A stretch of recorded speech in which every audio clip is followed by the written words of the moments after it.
千葉大学の江本と申します。それでは発表を始めたいと思います。今回の発表には、ミースを囲む雄弁というタイトルがついています。ここでは近代建築の三大巨匠の一人とされるミース・ファンデル・ローエの建築表現に、どのような経緯で日本建築との連想が形作られていったかという問題を扱いたいと思います。そこでまず、ミースの略歴をご紹介します。彼は1886年、つまり明治時代の中頃にアーヘンに生まれたドイツの建築家です。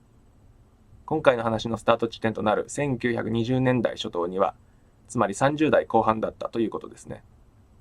ガラスの摩天楼であったり、レンガの田園住宅であったり、そうした有名なドローイングが作成されたのがこの頃です。そこから1920年代半ば以降の対外的活動では、前衛グループのデルリンを立ち上げたり、ドイツ工作連盟に加入したりなどの動きがありました。そして1930年にはバウハウスの校長に就任します。ですが、その後バウハウスは1933年に閉校します。その後ミース自身も1938年にドイツを離れ、アメリカに亡命することになります。そして彼はアメリカ亡命後にシカゴのアーマー工科大学、今のイリノイ工科大学の建築学部長となります。こうしたアメリカを拠点とするようになったミースは、1944年にはアメリカの市民権を取得しました。その3年後にはニューヨーク近代美術館で個展が開催され、いよいよ巨匠としての名声を高めていくことになります。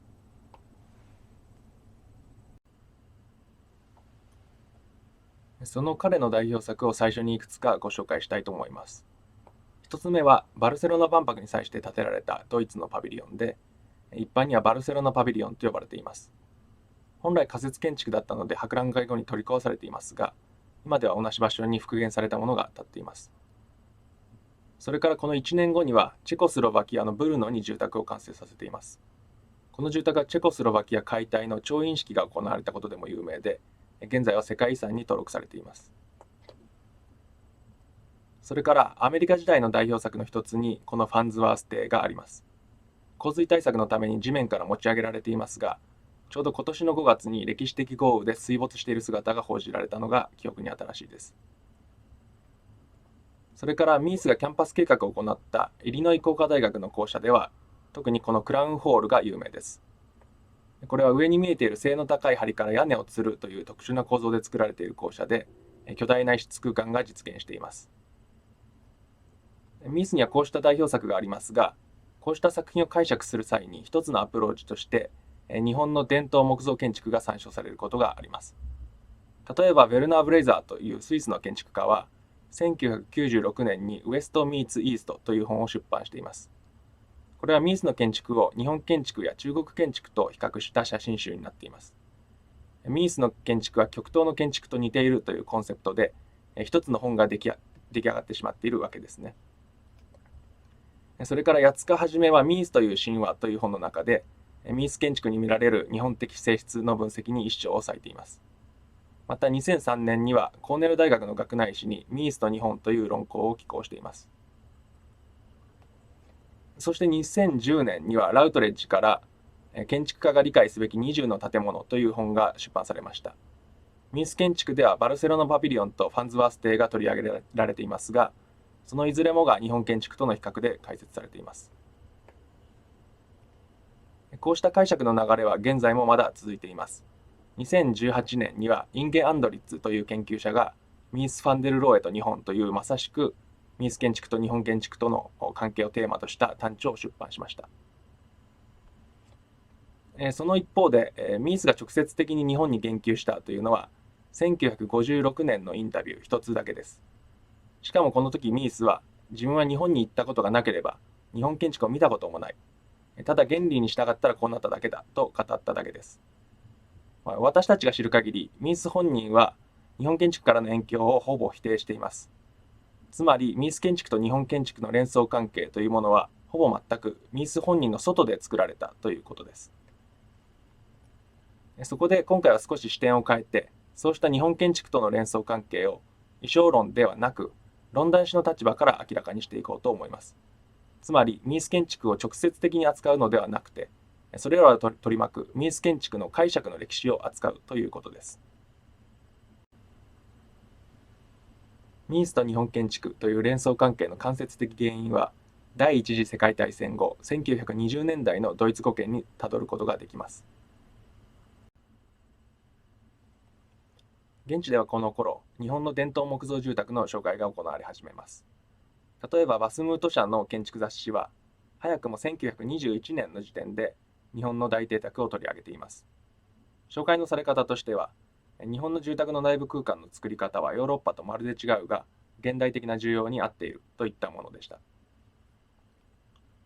その3年後の1924年には、ブルーノ・タウトが新住宅という本の中で、やはり日本の住宅に言及しています。この時にはもう少し具体的に、日本の木造軸組構造が持つ順応性、開放性、単純性といった点に注目しています。こうした例に見られるように、日本建築は現代建築の重要な参照点とみなされ始めました。そうして次第に可変的であること、開放的な空間構成、部材の規格化、自然との一体化といった観点が日本建築を語る際の共通言語になってきました。そこで一つ面白い現象が起こります。今ここに挙げているのは、欧米の新しい空間芸術という1930年の本ですが、こうしてはっきりと欧米を掲げた本の中にすら、日本の住宅がきちんと写真入りで紹介されているという時代が起こってきます。こういったところにも、当時のドイツ語圏での日本建築ブームの高まりを見ることができます。ミースがバルセロナパビリオンを設計した1920年代末とはちょうどこのような時期にあたります。ただしこの当時には、バルセロナパビリオンと日本建築のつながりを指摘した批評記事はありませんでした。ところが1930年に竣工したトゥーゲントハット邸の批評記事では、早くも日本の木造住宅とのつながりが指摘されています。この批評記事の報告によれば、近年西洋の近代建築は中心性がない、あるいは多数の中心を持つ空間構成に向かっているといいます。そして日本の木造住宅はそうした新たな空間概念、あるいは新たな世界観の形成に一役買っているというふうに言及されています。ミースのトゥーゲントハット邸はそうした近代建築の実例として、ドイツ語圏で最も早く言及された作品の一つになりました。この時期にはまた、ドイツ語圏の建築界は日本の建築界との緊密な情報交換を行うようになります。ここで特筆されるのは、上野伊三郎らによって1927年に結成された日本インターナショナル建築会の活動です。この会の機関誌が、創刊されたのは1929年のことで、この雑誌はドイツ語圏にも頒布されました。そして実際1930年からは、ドイツのモデルネ・バウフォルメンなどの雑誌で、ここからの情報提供をもとにした日本建築の紹介が行われるようになります。また、ミースとの直接の関係で言えば、1930年には山脇巌夫妻がドイツに渡り、ミースが校長を引き継いだ時期のバウハウスに留学します。ミースと山脇夫妻の交流については不明な点が多いですが、彼らが在学中に自宅で開催したすき焼きパーティーの芳名帳には、ミースの毛筆のサインが残されています。また1931年には、デザイン評論家の小池伸二が海外文化中央局を作り、建築論壇の国際交流を図りました。こうした情報交換によって、ドイツ語圏における日本建築への関心はさらなる高まりを見せました。こうした交流の後は、グスタフ・プラッツの名著、現代の住空間などの書籍にもたどることができます。こうした状況の中、ヨーロッパ現地で広い人脈を築いたのが、逓信省の建築家である吉田哲郎です。1931年から翌年にかけての視察外遊の間、吉田は特にドイツ語話者との交流を深めました。ちなみにこの時の訪問先を記したメモにはミースの名前を残されていますが、交友関係を深めるまでには至らなかったようです。この時吉田は自作の作品集を携帯し、現地の建築家に配り歩いていました。そうした中でもスウェーデンのグンナー・アスプルンドは、その作品集に掲載された写真をすぐに自分の記事の関東図版に使っています。ここでの言及のされ方も、部屋という概念の解体であるとか、内部と外部の関係性といった論点で、ドイツ語圏の日本建築観と一致していました。さて、この外遊の際に吉田はドイツ語圏での日本建築の需要の高さを知りました。そうして彼らの勧めで編まれたのが、1935年にドイツ語で出版された日本の住宅です。この書籍は日本の住宅の典型として桂離宮に注目した特殊な編集方針をとっていました。日本のタウトブームとそれに伴う桂離宮ブームというのは1934年に始まります。それを体験していた吉田ならではの工夫だと言えます。吉田の本はドイツ語圏の需要に応じた日本人建築家初の日本住宅論として現地に数々の書評を生みました。こうした書評からにも見られる通り、桂離宮を日本の住宅の頂点として紹介した吉田の意図はしっかりと功を奏したようです。その出版によって第二次世界大戦前のドイツ語圏の建築界には近代建築の先駆としての桂離宮という認識が根付いてきました。つまりここでドイツ語圏のアバンギャルド建築家たちのジャポニスムは桂離宮というアイコンを獲得することになったわけです。一方、吉田の外遊と時を同じくしてドイツの建築家もまた日本を訪れています。その機会となったのは1932年5月に上野で開催されたドイツ建築工芸展です。この展覧会では大規模なシンポジウムも行われました。ここで興味深いのは建築家の倉田親忠によるドイツの近代建築の紹介です。当時の日本ではミースの知名度はまだあまり高くありませんでしたが、倉田はミース建築の日本的性質にいち早く目をつけています。ここで例示されたのはトゥーゲントハット邸で、トラバーチンの床とガラス壁の効果が日本の縁側と同じだと評価しています。ちなみにその後、1935年には建築知識が外国の建築に見る日本製を特集しています。ここにもミースの作品が取り上げられていますが、名前が間違っているのが分かりますね。こうしたところからも当時のミースの知名度のほどを伺い知ることができます。さて、1932年のドイツ建築工芸展に際しては、日本側からドイツ側へのお土産として日本の古建築の写真が送られました。そしてこの写真がミースも参加したアバンギャルド雑誌 D フォルムの日本建築特集号で使われることになります。なお、この特集の冒頭でもやはり日本建築は我々の近代建築のためのインスピレーション源であると特に断られています。こうしたジャポニズムの高まりの中で1935年には先ほどの吉田哲郎の日本の住宅が出版されたというわけです。1938年にアメリカに亡命する以前、ドイツ時代のミースを取り巻く日本建築需要はこのような状況でした。そしてミースはこの年、アーマー工科大学の建築学部長に就任します。ここでミースは木造建築の美について語ります。ですがミースはそれが日本建築のことであるとは直接的には語っていません。ところが戦後になると、これが日本建築に対するミースの称賛であるとして、にわかに引用され始めます。一方、第二次世界大戦後の建築界のジャポニスムは1950年代初頭のアメリカに始まります。この時期に英語で行われた日本建築の紹介は、アメリカ人によるもの以外のほぼ全てが日本建築の典型に桂離宮を挙げていたという点が特徴になっています。特に日本人による桂離宮の紹介は、官民一体となった大掛かりな情報戦略の側面も持っていました。建築批評家の浜口隆一が現地のアメリカに滞在して編集した記事は、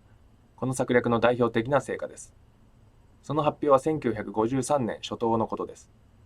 この時、日本建築から影響を受けたとされる近代建築の巨匠の筆頭に挙げられたのが、もはやアメリカの巨匠となっていたミースでした。この記事の中で浜口は、ミースは日本建築、特に桂離宮から多大な影響を受けたというメッセージを繰り返しました。この図版ではまず、20世紀の近代建築史の冒頭に桂離宮を置き、その系譜の上にトゥーゲントハット邸を置いています。また他の場所では、酒蔵純三による神奈川県立美術館の説明の中に、ミースは桂離宮に多く追っているという文言を忍ばせています。こうした情報操作は同じ時期の政府刊行物にも現れてきます。これは1956年に国際文化振興会が刊行した日本の建築美という本ですが、ここにはファンズワース邸が挙げられています。ちなみにこの本の表紙もまた桂離宮になっていますが、これもまた桂離宮をアイコン化するための対外戦略の一つだったと考えられます。ただし、ミースを標的にしたこのような情報操作は、ただ国外へのアピールだけを動機としたわけではなかったようです。1957年には、西川武による現代建築の日本的表現1という本が日本語で出版されました。その冒頭でミースが繰り返し言及されているのを見ると、日本人以上に日本的な現代建築を設計する。そうしたミースに対する憧れも多分に作用していたように思われます。そうしてミースは桂離宮の影響を受けたという認識は、この時期、日本人以外の著作、特にドイツ語圏出身の論客の中にも現れてきます。例えばこれはスイス人デザイナーのマックス・ビルが1955年にイタリア語で出版したミースのモノグラフです。ビルはこの本の中でミースのキャリアを説明しながら、そこに唐突に桂離宮の図版を差し挟んでいます。本文には言及されていない連想関係がこのようにビジュアルで示されることもあったわけです。そしてこの発表の冒頭に紹介したウェルナー・ブレーザーもまたこの50年代半ばの知識生産に大きく肩入れした人物でした。スイス人建築家の彼は戦後にアメリカに渡り、イリノイ工科大学でミースに学んだ後、1953年から京都大学で日本建築を研究したという経歴の持ち主です。その日本留学の成果をもとに、彼は母国スイスのバーゼルで日本の寺院と茶室という展覧会をキュレーションしました。それが1955年のことです。この時ドイツ語で作られた図版は翌年には英語とフランス語になっています。この本の特殊なのは2点あります。まず、日本の寺院と茶室というタイトルでありながら、その表紙に採用されたのが寺院でも茶室でもない桂離宮という宮殿建築だったということです。その内容もやはり150点余りの図版のうち約3分の1が桂離宮という吉田哲郎の本よりもさらに偏った編集になっています。そうしてもう一つ不思議なのは、日本建築の紹介であるにもかかわらず、本文の末尾のかなり大きな私服を割いてミースの建築表現を解説しているということです。ブレイザーは鉄骨の構造体とガラスの被覆で作られるミースの空間がまさしく日本建築の原理と精神性に基づいて設計されているということをここで再三主張しました。こうした知識生産は戦後のミースブームと日本ブームが重なったこの1950年代に集中しています。ミース建築と日本建築の微妙な連想関係といったものはこうした経緯を通じて私たちの無意識の記憶に刻み込まれていったと言えるかもしれません。そしてこれは一面において1930年代にドイツ語圏と日本で形成された日本建築観の反映だったとも言えます。その知識が戦後にはアメリカニズムと混ざり合ったジャポニズムの中で再生産された、そうした大まかなストーリーを見て取ることができます。それは国境や戦争に縛られながら同時に国境を越え戦前と戦後を橋渡しするグローバルヒストリーの片鱗を覗かせるものでもありました。ジャポニスム研究に対する一つのアプローチとしてこの発表が何か示唆できるものであればと思います。以上で発表を終わります。ありがとうございました。